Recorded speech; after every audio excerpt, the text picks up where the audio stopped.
Hoje vamos tratar sobre o Deus da colheita, e por detrás do Deus da colheita estão assuntos incríveis, como por exemplo, o selamento, a sacudidura.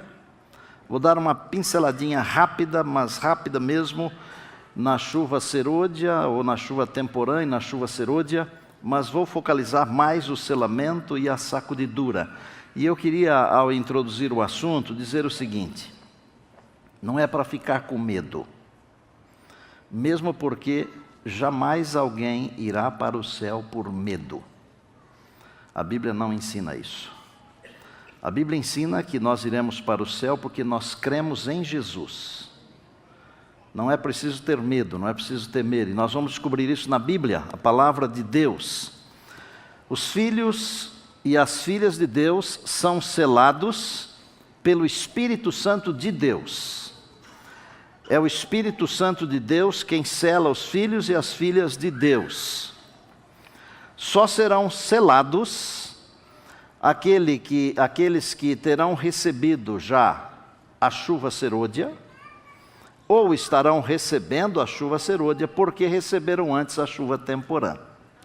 A chuva temporã é a chuva do plantio, quando a semente cai na terra e brota. É o Evangelho nascendo no coração de alguém.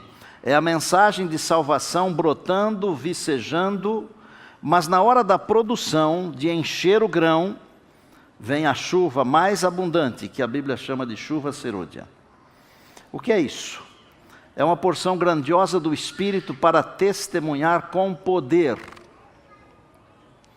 Então, as pessoas que recebem essa chuva temporã, aceitam Jesus como seu Salvador, começam a frutificar para a vida eterna, e então recebem a chuva serôdia, que é um batismo forte do Espírito Santo, poderoso, com porções enormes. Então, esta pessoa será selada pelo Espírito de Deus e passará tranquilamente pela sacudidura. O selamento é um processo, para você entender, é um processo divino que visa colocar a marca de Deus em seus filhos e filhas. Essa é a ideia do selamento. Deus quer colocar a sua marca em nós. Em outras palavras, Deus quer lacrar o nosso caráter, colocar um lacre no caráter que se assemelha ao caráter do Senhor Jesus. Eu sei que é um assunto complexo, por isso eu preciso orar. Tenho orado há meses e nas madrugadas também. E eu queria incluir nessa oração o nome de uma pessoa que está aqui conosco, uma pessoa querida, por nome Vânia. E antes de orar, eu quero que você encontre aí Apocalipse capítulo 7, por favor. E eu quero que você se lembre também da Vânia em suas orações, tá bem? Se encontrou? Abaixe os olhos. Querido Deus, amado Pai, está chegando a hora do selamento, da sacudidura. Está chegando a hora de concluir a tarefa da pregação neste mundo. E está chegando a hora também de ver o Senhor Jesus, o Rei dos Reis, nas nuvens dos céus. Nesta hora, abrirmos a Tua palavra e tratarmos de um assunto tão palpitante, tão delicado, nós pedimos a unção do Teu Espírito Santo. Batiza-nos e lava-nos com Teu Espírito, por favor, agora, Pai.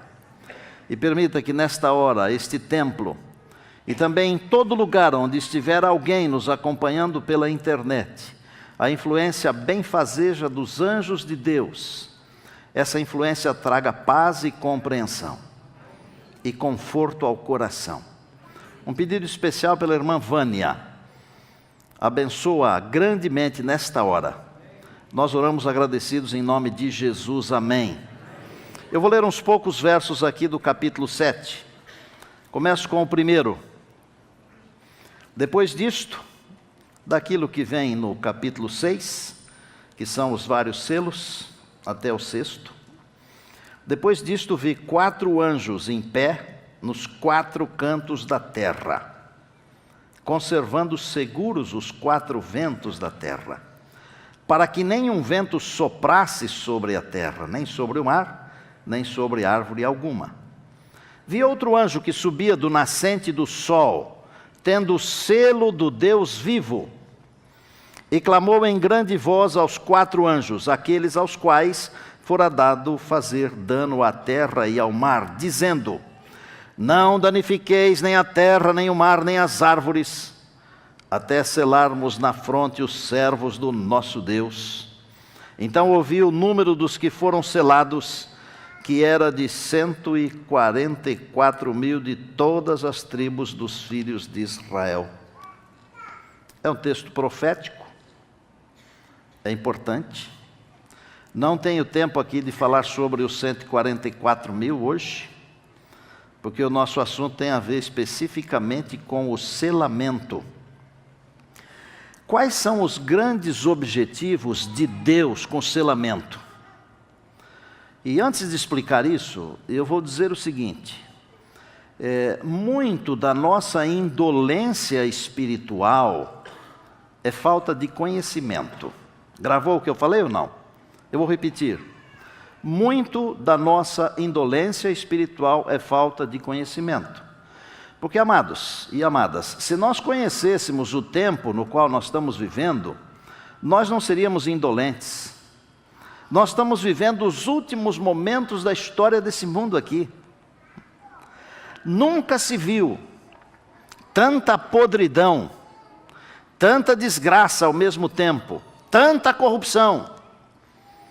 A gente é quase tentado a falar a frase de um indivíduo aí que não merece ser relembrado na história desse país, do mundo. Nunca se viu. Onde nós vamos parar? Vocês já pararam para pensar? Não tem mais para onde ir. Não dá para olhar para lá, não dá para olhar para cá, nem para lá. Tem que olhar para cima. Porque a nossa saída não vem nem da frente, nem de trás, nem da direita e nem da esquerda. Ela vem de cima. Ela vem do Senhor Jesus, que aparecerá nas nuvens dos céus. Que objetivos Deus tem com o selamento? Se quiser anotar aí, são apenas 3 ou 4. Primeiro, fixar na vida dos seus filhos os imutáveis princípios da lei de Deus. Está fácil hoje a fixar na nossa mente e coração os princípios da lei de Deus? Não está. E por que não está? Porque aquele que quer afixar em sua mente, em sua vida, os princípios da lei de Deus, ele tem que andar na contramão da vida. Ele tem que nadar contra a correnteza. Você pode pesquisar e assistir e ler. Qualquer coisa que é contra Deus, ganha volume. Mas se você fala de Deus, você é criticado. Já percebeu isso? Se você sair por aí com uma camiseta, blasfemando de Deus, um monte de gente vai te aplaudir. Mas se você sair por aí falando que Jesus vai voltar, esse cara é fanático, é fundamentalista. Eles vão falar isso. Por quê? O mundo está caminhando numa outra direção. Mas um dos grandes princípios, um dos grandes objetivos é fixar em nossa vida os princípios da lei de Deus. Segundo, fazer com que os selados sejam fiéis na observância do sábado, em razão de que o sábado será, se é que já não está sendo, a pedra de toque nos dias finais. Vai tudo bem, até você falar do sábado. Quando você fala do sábado, fica tudo ruim. Terceiro, preparar os fiéis para que passem incólumes pela sacudidura. Haverá uma sacudidura onde a palha será extirpada, mas os selados permanecerão. Então esse é um dos grandes objetivos do selamento. E quarto, preservar os fiéis de Deus da destruição final. Por que você acha que o anjo falou para os 4 que estavam segurando os ventos lá, esperem aí até selarmos? Porque estes que estiverem selados, eles serão protegidos. E se você estiver selado, você poderá até estar no epicentro dos terríveis acontecimentos finais. Você será protegido por Deus, porque Deus não vai deixar que o seu selo se vá. Glória a Deus, diga aleluia. Eu vou ler um trecho, vou pedir permissão para você, para ler um trechinho que está num livro chamado Testemunhos Seletos. É o volume 2 e a página é 179. Enquanto Satanás instava com suas acusações, parece o nosso tempo ou não? E buscava destruir o povo de Deus, santos anjos invisíveis passavam para lá e para cá, colocando sobre eles, os santos de Deus, o selo do Deus vivo. Estes são aqueles que se acharão sobre o monte de Sião com o Cordeiro. O que é que nós lemos agorinha em Apocalipse 7? Que os 144.000 são aqueles que estarão com o Cordeiro no monte. Há na Bíblia 2 tipos de selamento, irmãos. E às vezes nós fazemos momentos de discussões de coisas que não nos ajudam em nada na nossa fé e na nossa vida espiritual. Mas é bom entender as coisas, não para ficar pisoteando em cima dos outros, tripudiando em cima dos outros, mas é preciso saber para não ser levado pelos ventos de doutrinas. Um selamento é o selamento primeiro que acontece por ocasião da conversão. Todos aqueles que passam pelo processo da conversão, eles são selados pelo Espírito Santo. Isso é impressionante. Aceitou Jesus, teve a sua vida transformada por Jesus, está selado pelo Espírito Santo. Aleluia. Mas existe um selamento escatológico, um segundo selamento, que é o selamento para que possamos passar pelas aflições dos últimos dias. E este selamento especial, ele tem momento para acontecer. E ele vai acontecer até certo momento, e a partir daquele certo momento ele não acontecerá mais. Quando nós falamos de porta da graça se fechando, dá um arrepio. Aliás, hoje já não dá mais arrepio, coisa nenhuma, né? A gente fala um monte de coisas, as pessoas saem daqui do mesmo jeito que entraram, mas nessa igreja não. Graças a Deus, diga amém. Amém. A porta da graça ainda se acha aberta, gente. Os anjos de Deus estão passando de um lado para o outro aí. E eles estão aqui. Nós não os vemos, mas eles estão aqui. E eu louvo a Deus por isso. Nós não estamos sozinhos. Os anjos de Deus continuam segurando os ventos. Daniel 12:1 diz que haverá uma angústia qual nunca houve. E quando essa angústia qual nunca houve chegar, todo o caso já estará decidido. Os que forem selados resistirão. O selo do Deus vivo estará sobre o seu povo. E o tempo do selamento é curto e logo passará. E ele termina quando os 4 anjos soltarem os ventos das guerras e das provações. Quanto às condições para ser selado, isso aqui é mais sério ainda. Eu posso dizer algumas poucas coisas, eu quero dizer assim hoje com 4 colheradas de mel e não 2. Mas pessoas que vivem flertando com a impureza do pecado, jamais serão seladas com o selo do Deus vivo. Não flerte com o pecado, ele é nocivo, ele é mortal. Ele pode não matar na hora, mas mata. Se comeres, certamente morrerás. Não, pode comer que não morre. Não morreu na hora, mas a sua natureza morreu. Começou a morrer ali a sua natureza. Morre. O pecado mata. E não mata só para essa vida, mata para a vida eterna. Agora é o tempo de preparo. Os que recebem o selo são imaculados diante de Deus, e pecado algum deve ser tolerado na vida. E às vezes nós amamos tanto o pecado que não queremos nos separar dele. O selo de Deus não será colocado sobre alguém cujo caráter está maculado pelo pecado. Não será colocado. Os que vencem o mundo, a carne e o diabo, esses serão agraciados com o selo de Deus. E eu estou aqui orando, sabe, no meu coração, humildemente, para ser selado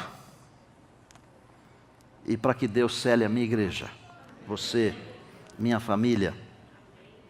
Eu tenho um amigo chamado Moura, ele é pastor. Ele escreveu um livro chamado Preparação para a Chuva Serôdia. Preparo, não preparação, porque esse é um mais antigo, não? E ele anotou 5 coisas importantes. Falando das condições para ser selado, ele escreveu o seguinte: guardar os mandamentos de Deus e ter a fé em Jesus, guardar o sábado no verdadeiro espírito de Cristo, desenvolver um caráter semelhante ao de Cristo, ser vitorioso contra a tríplice força do mal e ser coparticipante dos sofrimentos de Cristo. Bom, o selamento é mais ou menos isso aí. Está mais ou menos claro para você? Está bem claro? Diga amém. Vamos para a sacudidura. O que é a sacudidura? Sacudidura é nada mais, nada menos do que um processo de seleção. É só isso. É quase um vestibular. É um processo de seleção.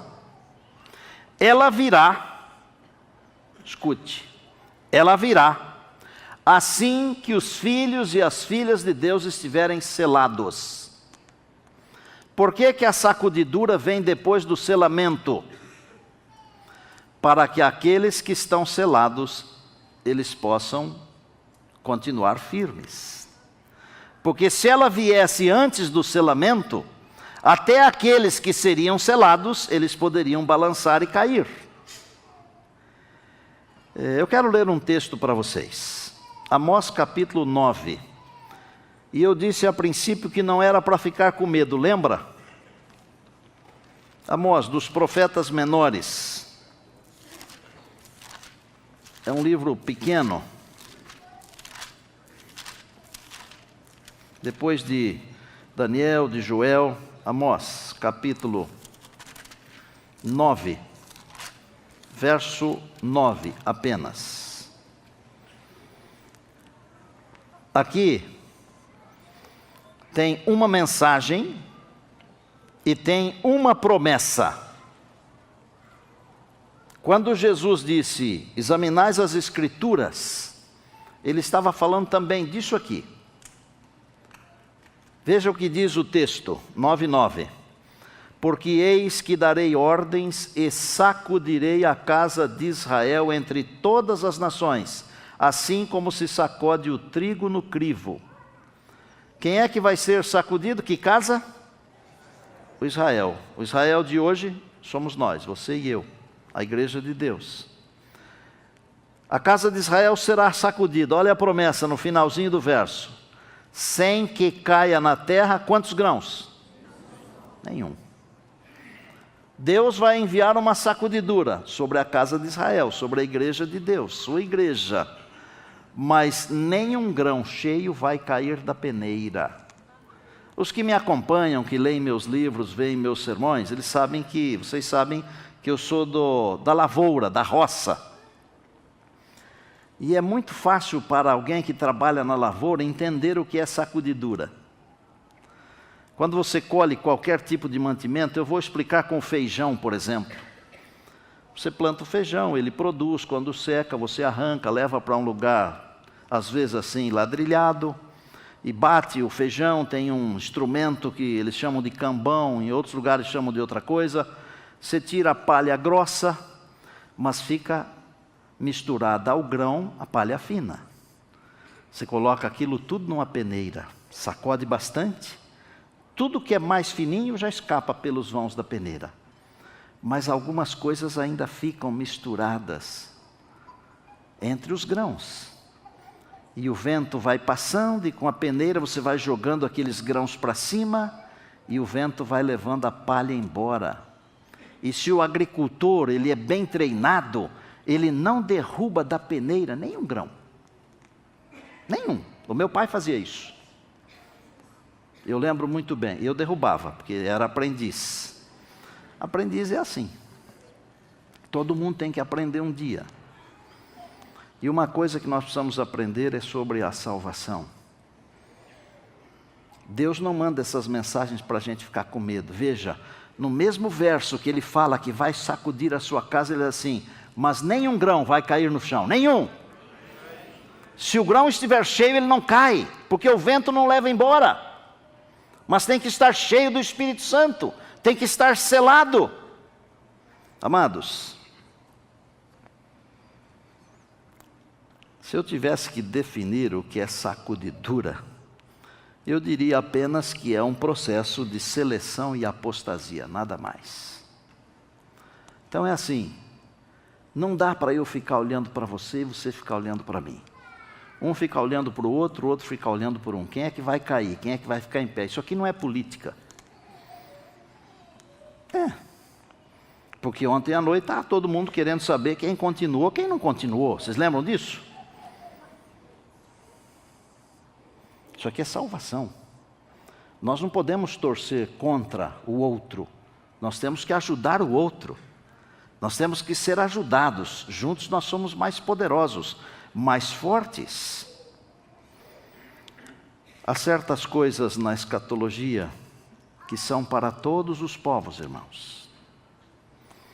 Mas a sacudidura não é para todos os povos. A sacudidura é para a casa de Deus. Quem é que vai embora na sacudidura? Quem vai embora? Vai embora aquele que não aproveitou o bom tempo para navegar. Aquele que não aproveitou o tempo de paz para construir fortaleza. Gente, pessoas inteligentes não deixam para construir fortaleza no tempo de guerra. Porque no tempo de guerra não se constrói fortalezas. Elas têm que ser construídas antes. Está na hora de construirmos a nossa fortaleza de comunhão com Deus, de ficar perto do Senhor, de abandonar as coisas desse mundo aqui. E amados, às vezes nós sabemos muito mais, mas muito mais das coisas desse mundo aqui do que das coisas de Deus. Que tipo de preparo estamos tendo nós? Será que nós vamos aguentar o tranco? Desculpem falar com clareza assim, mas é com amor.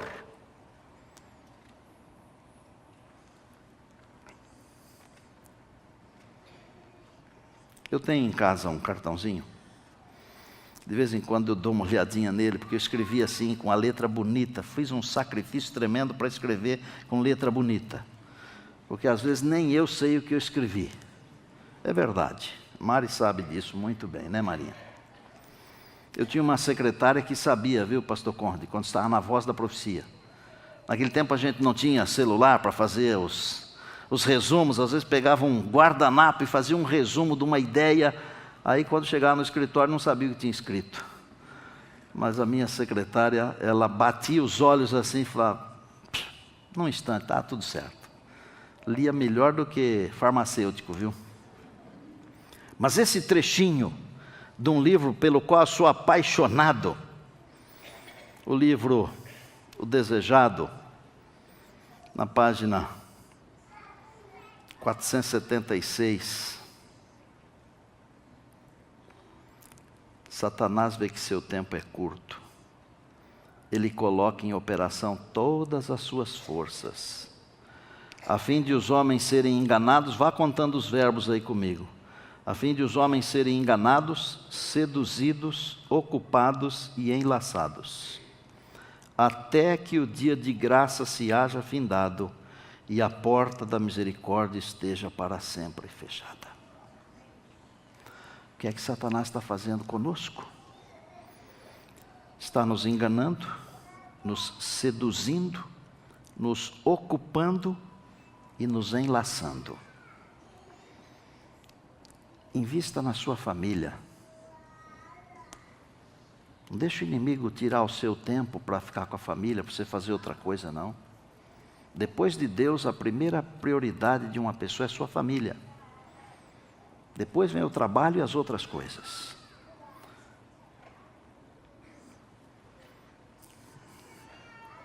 Quero descrever algumas das muitas causas da sacudidura.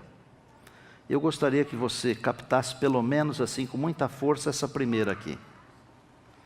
Descuido e indiferença. Descuido e indiferença. Descuido e indiferença. Por que alguns não suportarão a sacudidura? Porque não estarão selados. E não estarão selados porque foram descuidados e indiferentes. O Apocalipse diz que a igreja de Laodiceia, a última igreja, é morna. Segundo, a sacudidura virá também por causa da perseguição em razão das leis dominicais. Terceiro, também por causa de um conhecimento superficial das doutrinas. Amados, é melhor nós estudarmos, viu? Porque isso dá substância para a nossa fé. Nós temos que ter estrutura.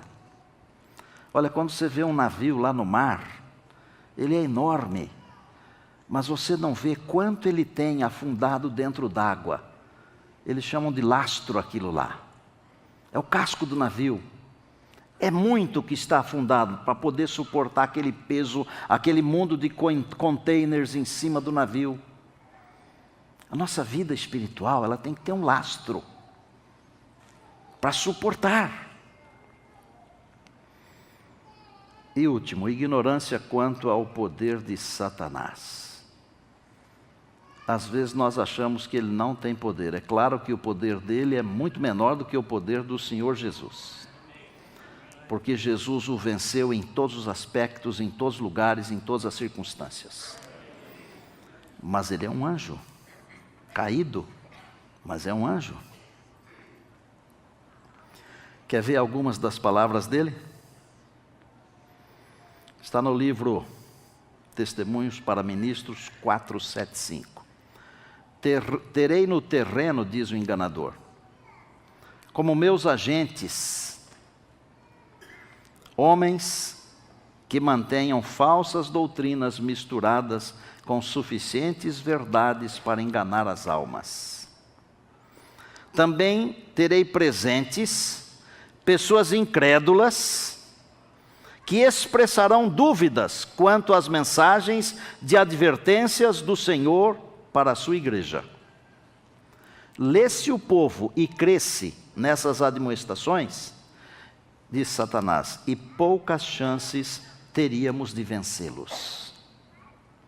Mas, se pudermos desviar-lhes a atenção dessas advertências, permanecerão ignorando o nosso poder e sagacidade, e finalmente os ganharemos para as nossas fileiras.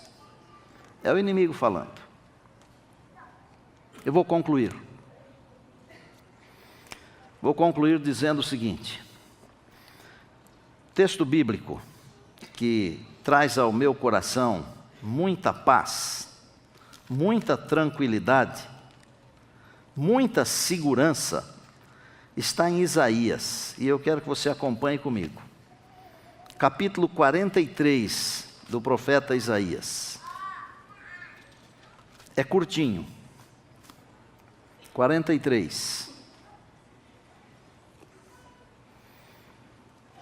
Mas agora diz o Senhor, que te criou, ó Jacó, e que te formou, ó Israel, não temas, porque eu te remi, chamei-te pelo teu nome e tu és meu. Na outra Bíblia que eu tenho, que fica lá em casa, no lugar onde está Jacó eu coloquei Neumoel, e no lugar onde está Israel eu coloquei Estina, porque aqui quer dizer a mesma coisa. Mas agora, põe o seu nome e sobrenome aí. Mas agora assim diz o Senhor que te criou, ó, e que te formou, ó, não temas, porque eu te remi. Chamei-te pelo teu nome e tu és meu. Pastor, eu estou com medo da sacudidura. Deus está dizendo para você o quê? Não temas, eu te remi. Chamei-te pelo teu nome e tu és meu. Quando passares pelas águas, eu serei contigo. Quando pelos rios, eles não te submergirão. Quando passares pelo fogo, não te queimarás, nem a chama arderá em ti, porque eu sou o Senhor teu Deus, o Santo de Israel, o teu Salvador. Aleluia. Eu estou em paz, tranquilo.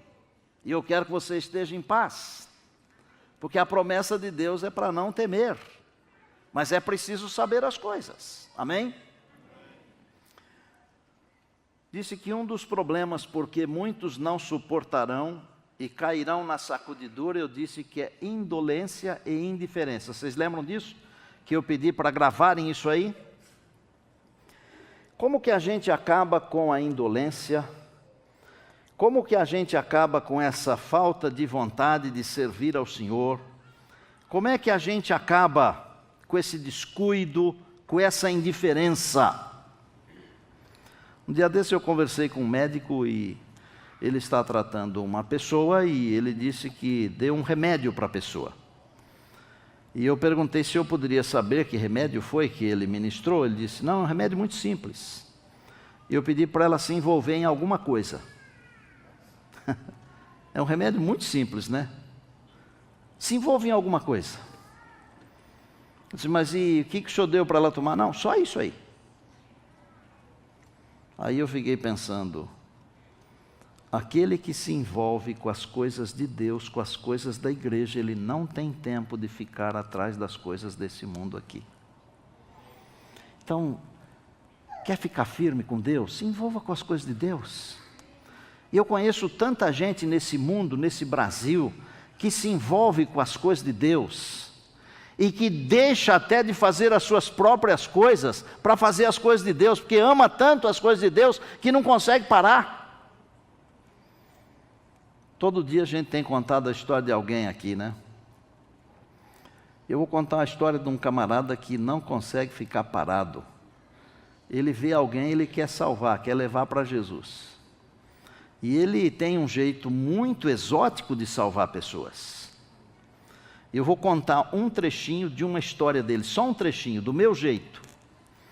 Ele foi visitar uma família, e naquela família a senhora era membro da igreja já há muitos anos, uns 30 anos. E o marido, casado com essa senhora há mais de 30 anos, conhecia toda a doutrina, tudo. E aí alguém falou assim para esse amigo meu, vem cá, o que você acha de um indivíduo que conhece todas as doutrinas há 30 anos e não toma uma decisão? Esse meu amigo que tem, quase que não tem papas nenhuma na língua, ele falou assim, esse camarada é pior do que um jegue, porque se um jegue fica sabendo da mensagem de salvação 30 anos, ele se batiza, ele se converte, ele se entrega a Jesus. E o camarada escutou. Daí uns dias procurou o pastor, falou, pastor, finalmente eu quero me batizar. Mas o que aconteceu com você? Aconteceu comigo que um camarada falou para mim que eu sou pior do que um jegue. É um jeito exótico ou não é? Mas é um camarada que não para. Ele conseguiu fazer culto semanal no seu condomínio. Ele conseguiu fazer coisas incríveis, mas isso eu não posso contar para vocês, porque ele vai contar. Pastor Márcio, sobe aqui.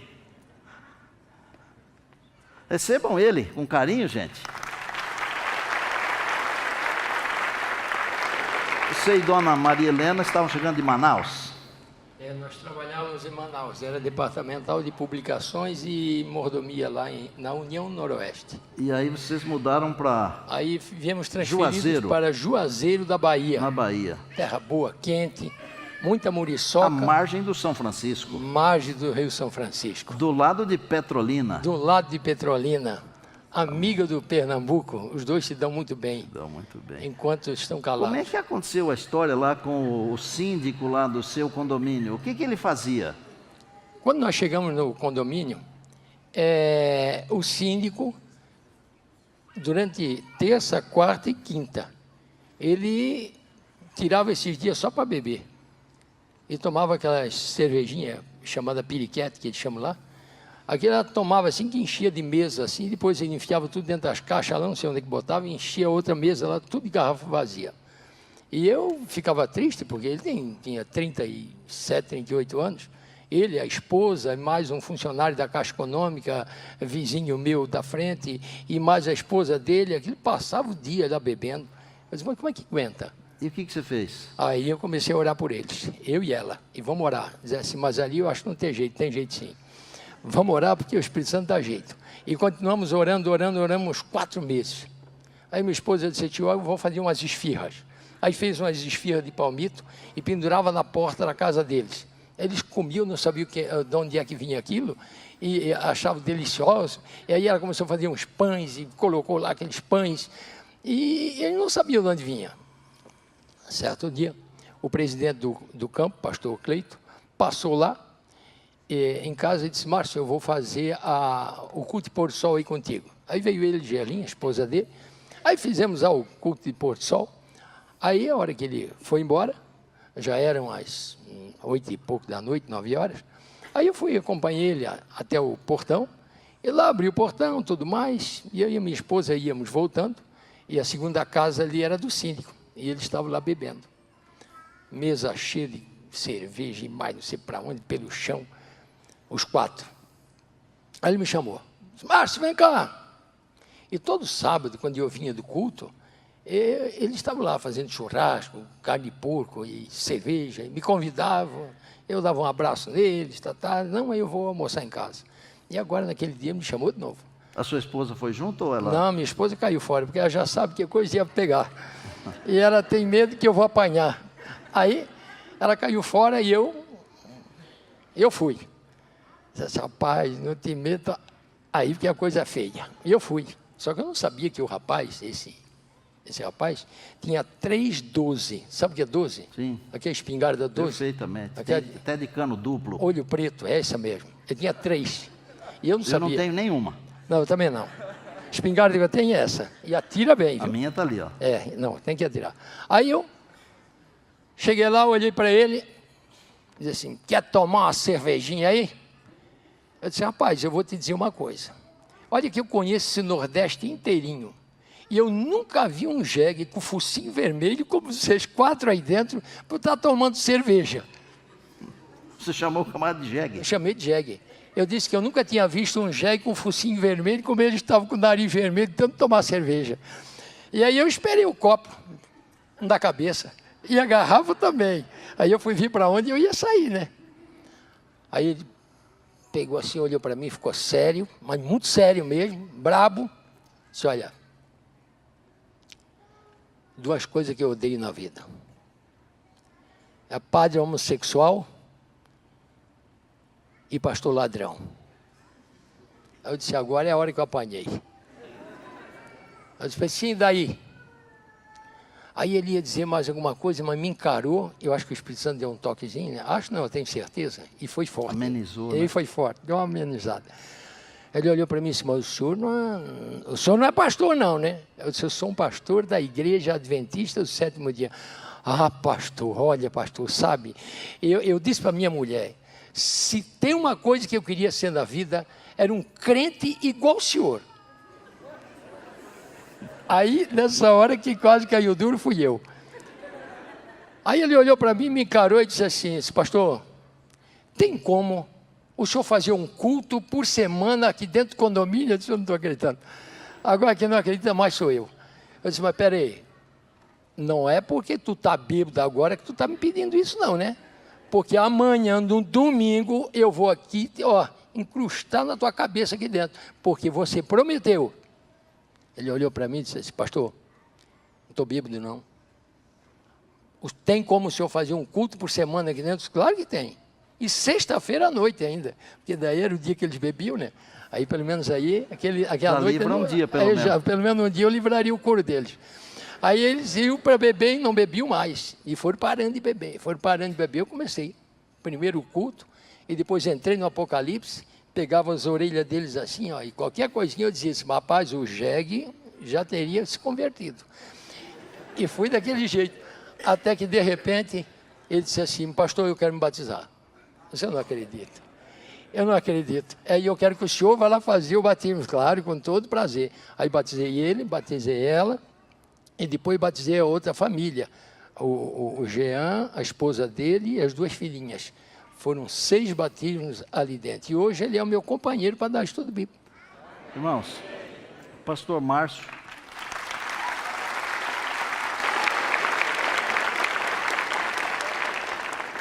Pastor Márcio é comportor do Bom desde 1989.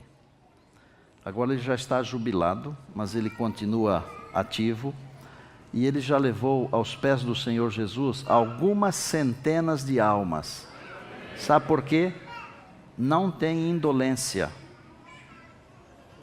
Não tem indolência. Obrigado, amado. Eu vou lhe contar só mais uma. Posso contar mais uma? 1 minuto. Das centenas que eu tenho lá, eu posso contar uma, né? Mas eu estava lá arrumando os dentes, né? Porque eu fumei 60 cigarros por dia. Né? Gerente de banco, peguei 2 câncer e tudo mais. E então meus dentes vêm com problema, né? E aí, fui lá, na dentista, a doutora, e assim comecei a falar sobre alimentação, estilo de vida. Ela disse assim, mas como é que você sabe tanto? Porque eu já tive problema. E a senhora vai ter problema também, né? Não adianta que o doutorado não vai livrar a senhora, não.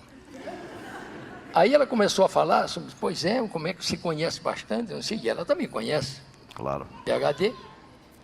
Aí, de repente, eu disse para ela assim, doutora, a senhora é doutora em dente, eu sou doutor em salvação, a senhora não está afim de estudar a Bíblia, não? Estamos estudando agora, estou preparando ela para o batismo. Aplaudam ele, gente. Obrigado. Vamos lá.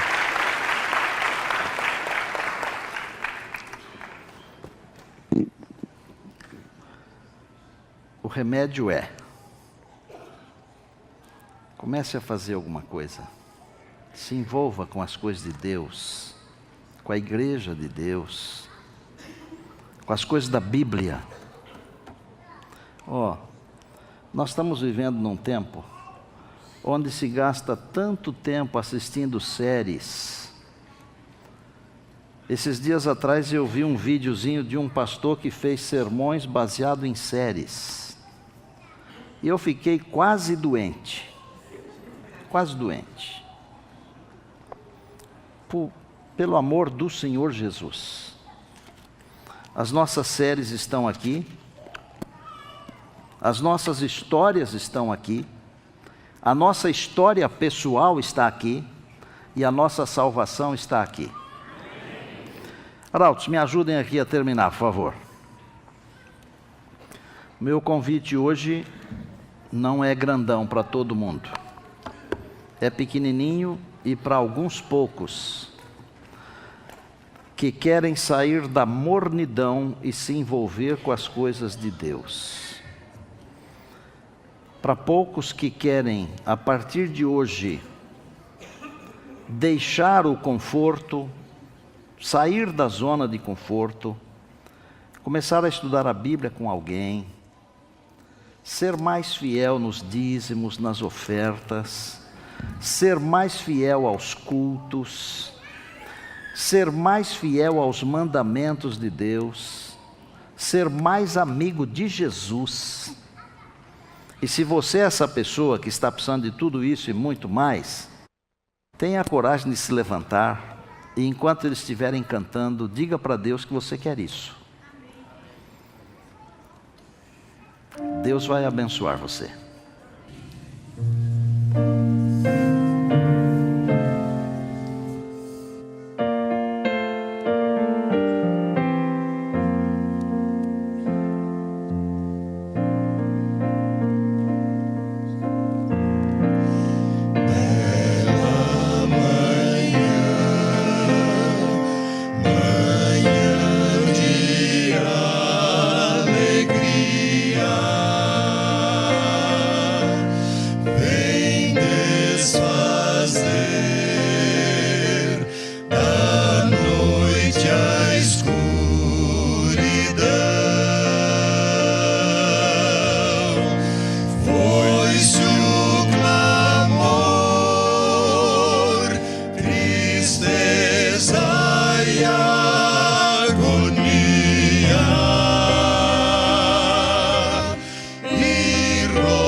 tristeza e agonia,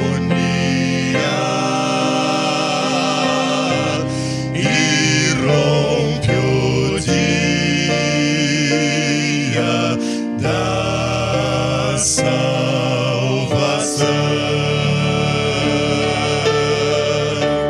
Rejubilai,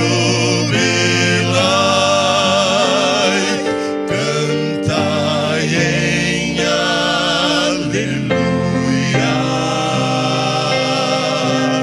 cantai, cantai,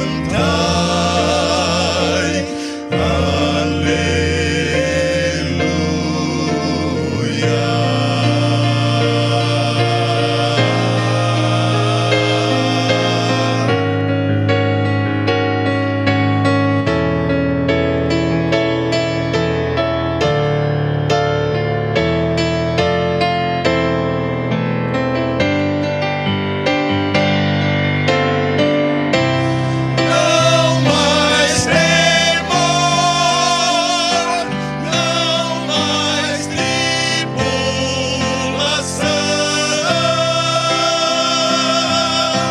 louvores enchem nosso coração.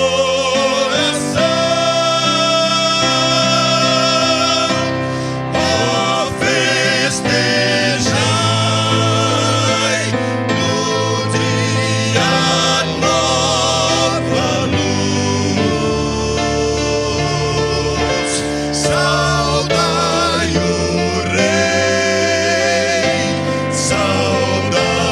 o Rei Jesus.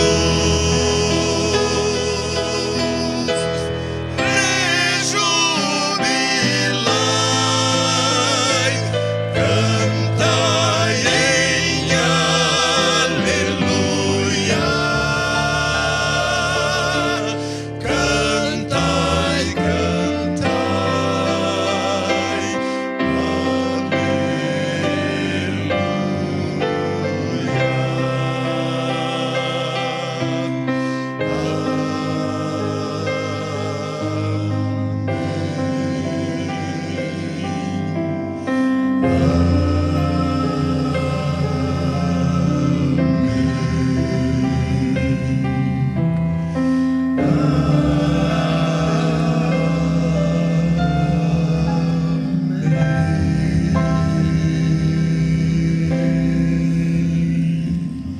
Amém.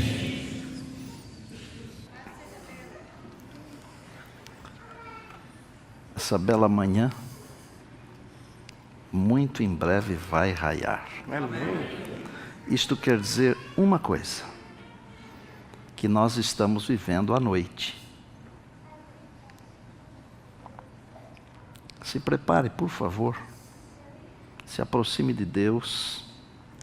Saiba que Deus tem todas as soluções, todas as saídas. Se agarre a Deus. Eu às vezes fico pensando que se, como cristão, eu fosse como algum torcedor de algum time bem conhecido aqui de São Paulo, ou se eu fosse como um desses amantes do carnaval, ou como um dos amantes da política. Vocês já viram como esse povo dá a vida pelo futebol, pelo carnaval, pela política? Já viram? Dê a sua vida pelo Evangelho, pelo Senhor Jesus, por favor. E muito em breve, quando a noite terminar, o Senhor Jesus vai aparecer e será um novo dia. Uma manhã maravilhosa para você e para mim, para nós. E para você que nos acompanha pela internet igualmente. Jesus está vindo. A noite vai terminar. Se agarre a Jesus. Ele vem logo. Senhor Deus, que coisa linda essa música. Obrigado por esses amados aqui. Essas vozes. Quero que o Senhor dê saúde para esses amados cantarem até o dia da volta de Jesus. Abençoa suas famílias também. E nos abençoe como igreja e também individualmente. Abençoa as nossas famílias. Senhor, desperta-nos da nossa mornidão. Vai alta noite e vem chegando o dia, por favor, desperta o nosso ser, o nosso coração. Mova-nos para as coisas espirituais, por bondade, meu Deus. Tem misericórdia de nós. O Senhor sabe que estamos vivendo momentos terríveis, difíceis. Tem misericórdia. Abençoa a tua herança aqui. Amanhã nós queremos estar de volta.